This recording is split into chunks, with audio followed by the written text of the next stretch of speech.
बिस्मिल्लाहिर्रहमानिर्रहीम। आज हम एवरीडे साइंस एमसीक्यूज में नेक्स्ट 20 क्वेश्चन को डिस्कस करेंगे। क्वेश्चन नंबर 1 है जी, ओ पॉजिटिव की किस्म के बच्चे के लिए मां की किस्म का होना नामुमकिन है। A B minus, O plus, O minus. Correct answer is O B minus. मतलब ऐसा बच्चा जिसका खून ओ पॉजिटिव है तो उसकी माँ ए बी नेगेटिव कभी भी नहीं हो सकती। नेक्स्ट, इनमें से कौन सा रीढ़ की हड्डी का हिस्सा नहीं है?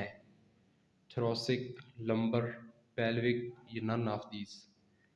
Correct answer is pelvic. Next, जब मरीज़ का मुदाफ़ती निज़ाम किसी दवा के ख़िलाफ़ रद्द-ए-अमल अख्तियार कर लेता है तो ये किसकी मिसाल है? Super infection, drug resistance, allergy, none of these. Correct answer is allergy.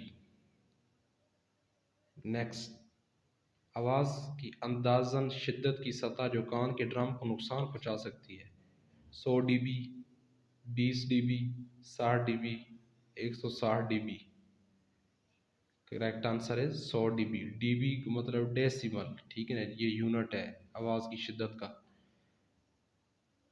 अगर 100 dB से ज़्यादा तो ये कान को नुकसान पहुंचा सकती है। नेक्स्ट, मतलब जैल में से कौन सा ज़मीन के स्ट्रेटोस्फीयर में ओज़ोन की तह के पतला होने की असल वजह है? Carbon dioxide, nitrogen oxide, chlorofluorocarbon या मेथीन? करेक्ट आंसर इज क्लोरोफ्लोरोकार्बन जो है ओजोन की तह को पतला कर रही है। नेक्स्ट, वो खासियत जिसकी वजह से धातु को पतली चादरों में तब्दील किया जा सकता है उसे कहा जाता है? Ductility, conductivity, density, malleability. Correct answer is malleability. Next, आसमान नीला दिखाई देता है क्योंकि ज़मीन का माहौल reflects blue light, scatters blue lights, transmits blue lights, has actual blue cover. Correct answer is scatters blue light. Next, साफ आसमान का नीला रंग किसकी वजह से है? Refraction of light, dispersion of light, diffraction of light, reflection of light. Correct answer is dispersion of light. Next, कोई भी चीज़ जो जगह लेती है और मैस रखती है कहलाती है? Gravity, plasma, matter, energy. Correct answer is matter यानी मादा। नेक्स्ट, एक आला जो मैकेनिकल तवानाई को बरकी तवानाई में तब्दील करता है कहलाता है? Generator, motor, transformer, coil. Correct answer is generator. Next, तमाम मादा किससे बना हुआ है? वाटर से, एयर से, एटम से या वाइब्रेशन से? Correct answer is atoms. Next, एक एटम के 3 बुनियादी एटमी ज़र्रात कौन से हैं? Protons, nucleus and electrons, protons, nucleus and elements, elements, nucleus and protons, protons, neutrons and electrons. Correct answer is protons, neutrons and electrons. ये किसी भी एटम के 3 बुनियादी ज़र्रात होते हैं, प्रोटॉन, इलेक्ट्रॉन और न्यूट्रॉन। प्रोटॉन और न्यूट्रॉन एटम के मरकज़ में पाए जाते हैं जिसे एटम का कहा जाता है? Headquarter, hub, nucleus, none of these.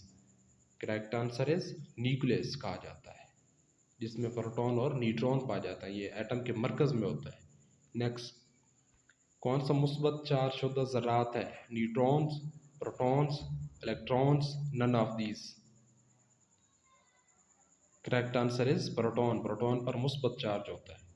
Next, कौन सा एटम मनफी चार्ज शुदा ज़र्रात है?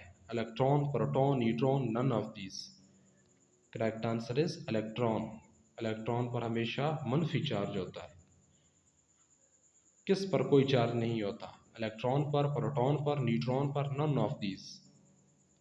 Correct answer is neutron. Neutron पर कोई भी चार्ज नहीं होता, ये न्यूट्रल होता है। कॉपर की पैदावार को इस्तेमाल किया जाता है इलेक्ट्रिक वायर्स में, किचन यूटिलिटीज़ में, चिल्ड्रन टॉयज़ में, ब्रिक लेंस में। Correct answer is electric wires, ठीक है ना, जो बिजली की तार है उनमें कॉपर इस्तेमाल होती है। नेक्स्ट, विरासत की सबसे छोटी इकाई क्या है? Chromosomes, gene, nucleotides, none of these. Correct answer is gene. Next, असाबी निज़ाम में सारे शामिल हैं डैश के अलावा cardiac muscles, smooth muscles, skeletal muscles, none of these. Correct answer is skeletal muscles. Next, असाब को पहुंचाने वाले नुकसान के नतीजे में आंख की डैश हरकत की खराबी हो सकती है trigeminal, abducens, optic, none of these. Correct answer is abducens. Next, thank you so much.